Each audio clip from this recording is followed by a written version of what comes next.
Hypocrisy is alive and well amongst these sanctimonious leftists. From Kimmel to De Niro to Stephanopoulos, they want you to believe they're better than you, more virtuous, more decent. But we all know the truth. They lie. They sin. They do the very things they accuse you of and the things they say they would never do. Evil things, like try to destroy people based on feigned outrage from which they spare their own. Megyn Kelly just obliterated Jimmy Kimmel without ever being in the same room. No awkward run-ins, no yelling, just a savage verbal takedown that left jaws on the floor.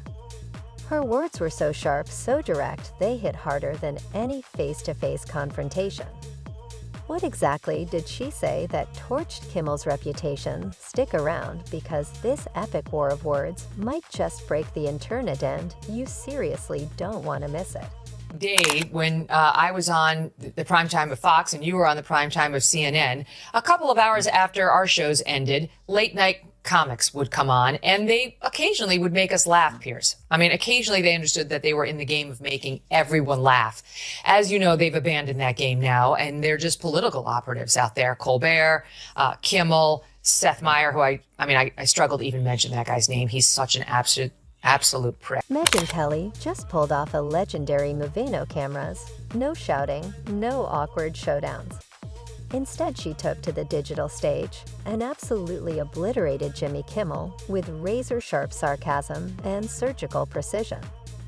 It was the kind of silent takedown only a true pro could deliver, and it left everyone stunned. Same celebrities who wanted you to believe they were horrified after yours truly said in 2018 that people used to don dark makeup in order to imitate well-known black celebrities and it wasn't a big deal.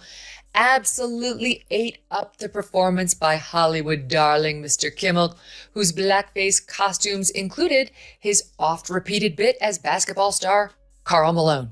Now, Karl Malone never seen no flying saucer himself, but if he do, that's going to be a spook. Let's set the scene. Jimmy Kimmel, the late-night king of political jabs and sharp monologues, is no stranger to roasting politicians and media figures.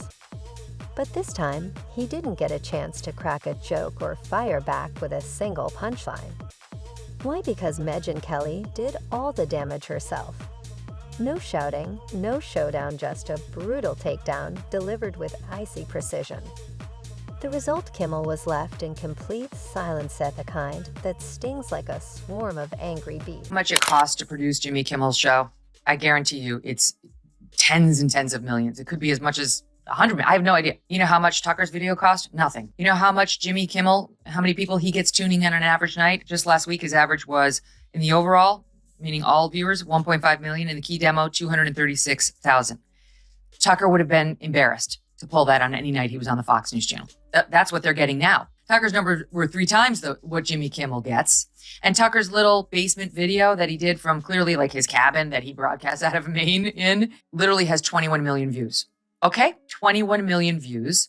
Whereas, as I point out, on ABC, a massive network that comes into your home for free, that you have to make no effort to find, at best, Jimmy Kimmel can get 1.5 million. He needs to have a little self-perspective before going out there and hurling these insults because he looks a little... So how did Kelly do it?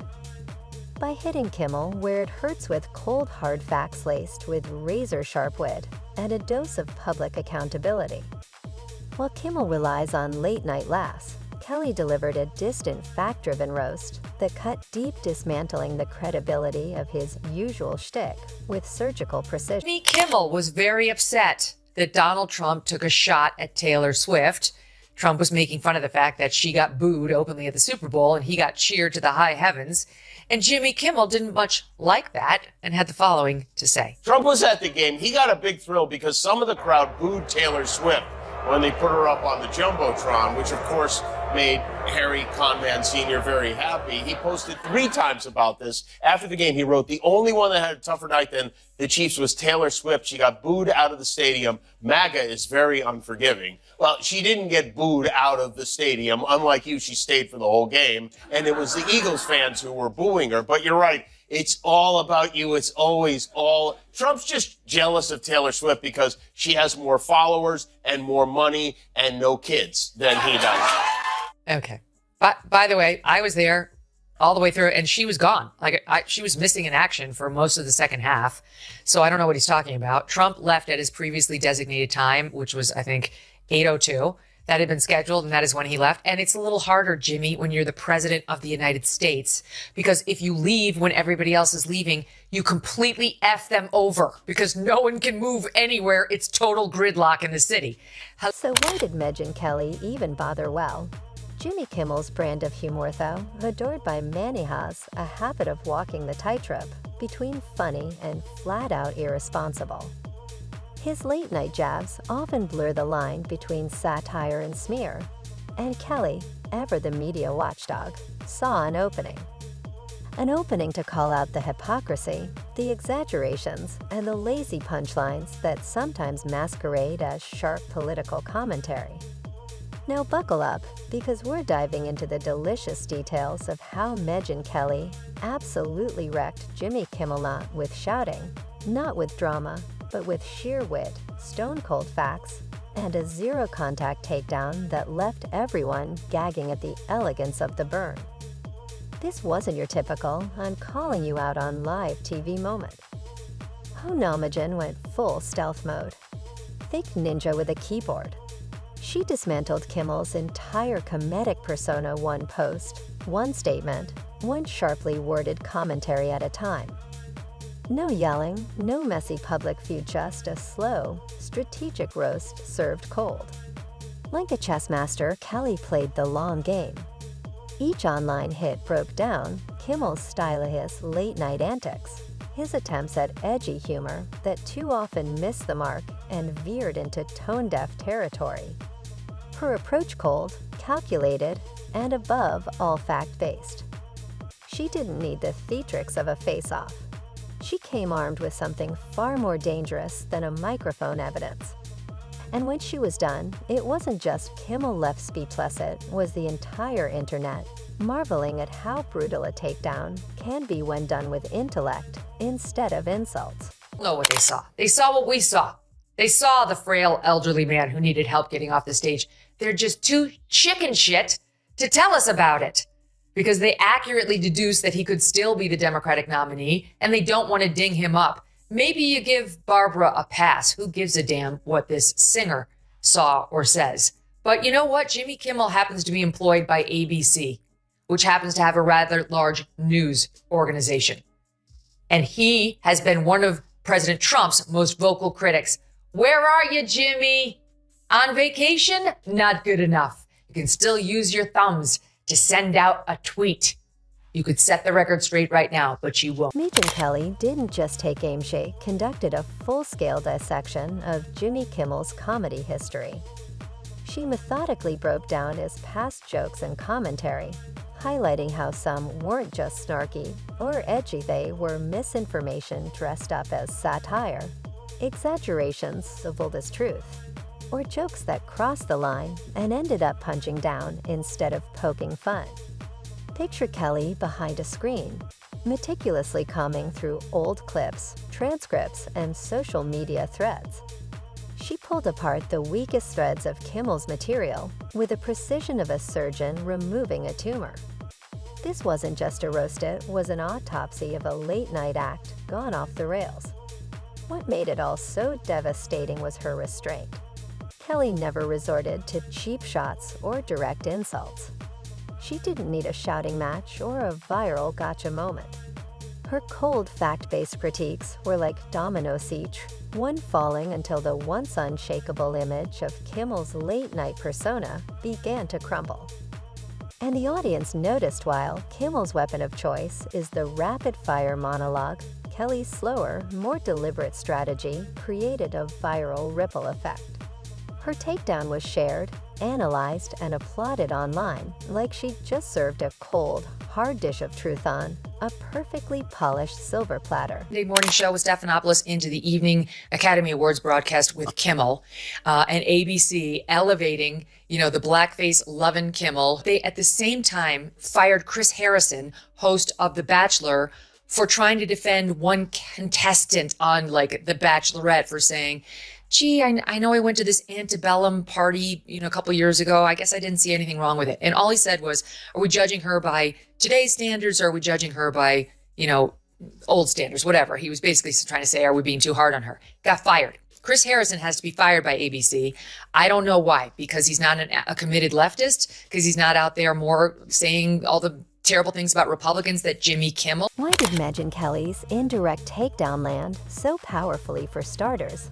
It completely caught Jimmy Kimmel off guard. There was no opening for him to launch a quick comeback, fire off a defensive tweet, or hide behind the protective curtain of late-night comedy. No rapid-fire rebuttal.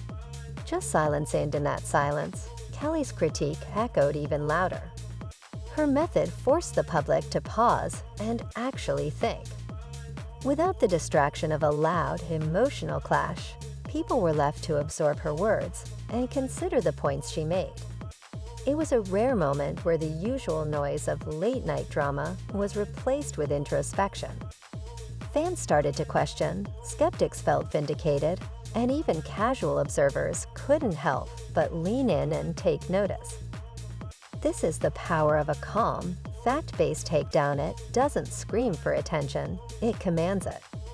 While everyone else is shouting, the one voice calmly presenting evidence and patterns becomes the adult in the room. Kelly didn't rely on punchy sound bites or viral one-liners. Her arguments were methodical, crystal clear, and most importantly unshakable.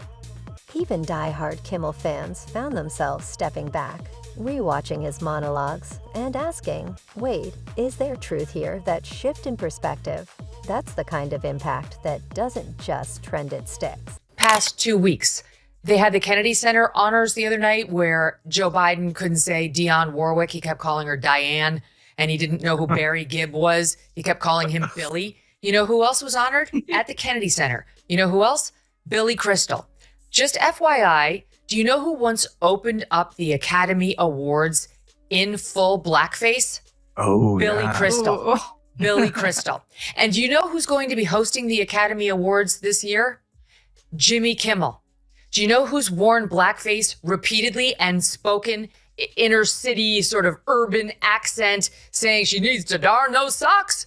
Jimmy Kimmel as Oprah, as a fat-suited, black-faced darning socks. Oh, the brilliance of Megyn Kelly's method lies in its subtlety. It didn't just rally her usual supporters, it slipped under the radar and embedded itself into broader conversations and debates in a way loud, aggressive attacks never could. By staying off the stage and out of the spotlight, Kelly avoided all the usual traps of public confrontation. Messy interruptions, defensive posturing, and the risk of her opponent twisting words or striking back. She remained untouchable as strategist in full control, winning without even breaking a sweat. Her real power moved playing the long game. While late-night hosts like Kimmel thrive on quick wins, rapid-fire jokes, and viral clips that burn bright, for 24 hours Kelly's critiques had lasting power. Her points were shared, dissected, and discussed for days, even weeks. It wasn't a flash-in-the-pan moment, it was a slow-building wildfire that kept growing by taking the indirect route. Kelly turned what could have been another chaotic media circus into a carefully crafted surgical strike. She flipped the script on how media feuds usually play out, proving that the most devastating takedowns don't need a stage, a mic, or a crowd. All it takes is facts, patience, and a well-aimed dose of savage wit. last night was the 96th Academy Awards show, and while you might have missed it, there was one clear winner. No, not Oppenheimer. It was sanctimonious leftists for their lead role in pretending they are better than you. Winner number one, Jimmy Kimmel. For the fourth time, Kimmel hosted the Oscars before an adoring crowd of Hollywood stars who laughed and curried favor with the man who wore blackface so many times. Yes, some of the very same celebrities who wanted you to believe they were horrified after yours truly said in 2018 that People used to don dark makeup in order to imitate well-known black. And what does this all say about Jimmy Kimmel? His silence in the aftermath is almost the cherry on top of Megyn Kelly's perfectly baked roast. By not responding publicly, he essentially handed her full control of the narrative. Whether it was shock, strategic silence, or simply not knowing how to respond, the result was a massive win for Kelly and her method. This wasn't just a media feud, it was a masterclass in how to outwit, outlast, and outplay in the age of social media and instant reactions. Kelly didn't need to enter the ring yelling. She weaponized restraint, precision, and fact-based commentary to land a blow that's going to be remembered. Sure, Kimmel still has his monologues and punchlines, but there's a new sheriff in town, quiet, calculated, and armed with receipts. And here's the kicker, Kelly didn't need a mic or a studio. She used the raw power of her digital platform, a megaphone that echoed through timelines, comment sections, and group chats.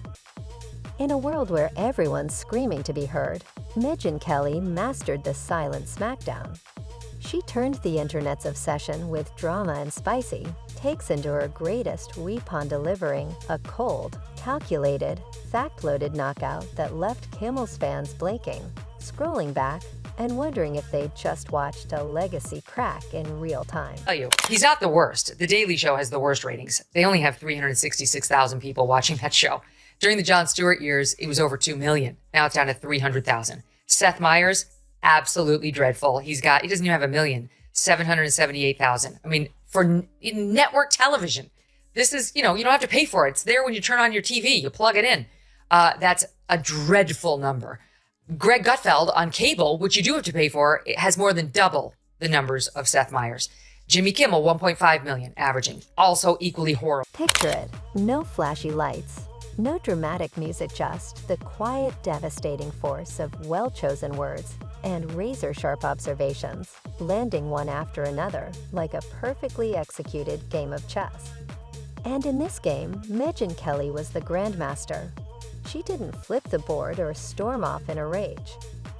Instead, she moved her pieces with precision, never raising her voice, never addressing Jimmy Kimmel directly, yet still forcing him into a silent checkmate.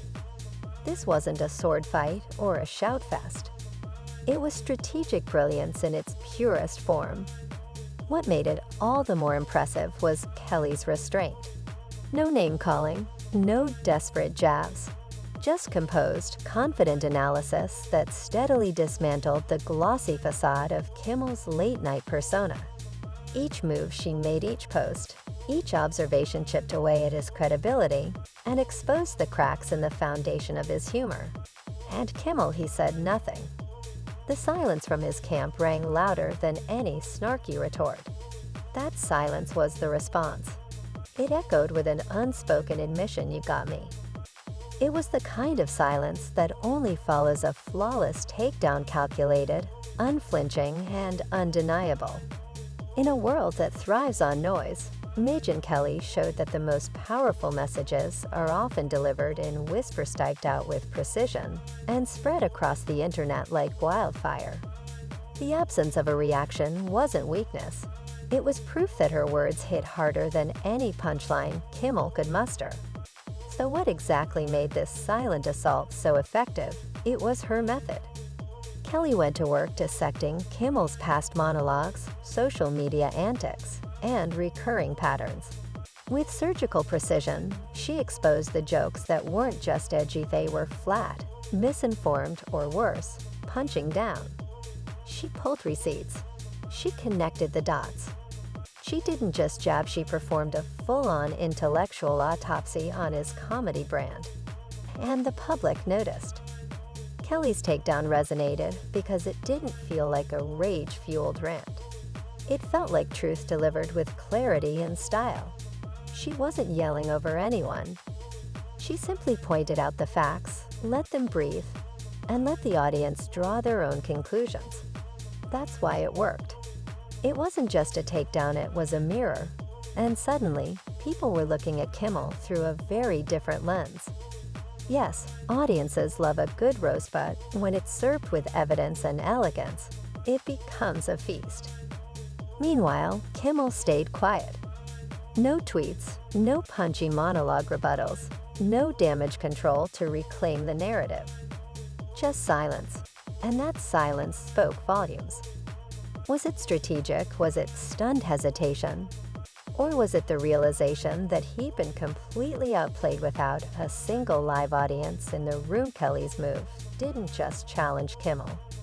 It exposed a broader shift in how media battles are fought. It's no longer about who can yell the loudest on live TV.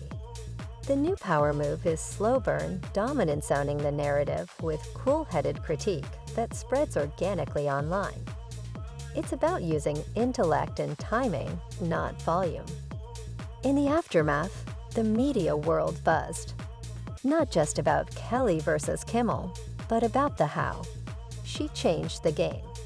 She showed that in the age of endless content and knee-jerk reactions, a calm, calculated approach can cut deeper and last longer than a viral clip. What does this mean for Jimmy Kimmel? Well, silence may be golden, but in this case, it also meant the spotlight shifted. For once, it wasn't about his jokes or his monologues. It was about his vulnerability to a well-timed, well-executed digital dismantling. In the end, Megyn Kelly didn't just win the moment, she delivered a masterclass in modern media warfare. No yelling, no theatrics, just pure strategy, biting wit, and unshakable facts.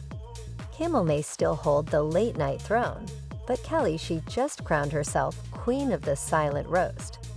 So the next time you hear someone talk about media feuds, remember this one, because sometimes the loudest destruction happens in total silence. And trust me, that silence is worth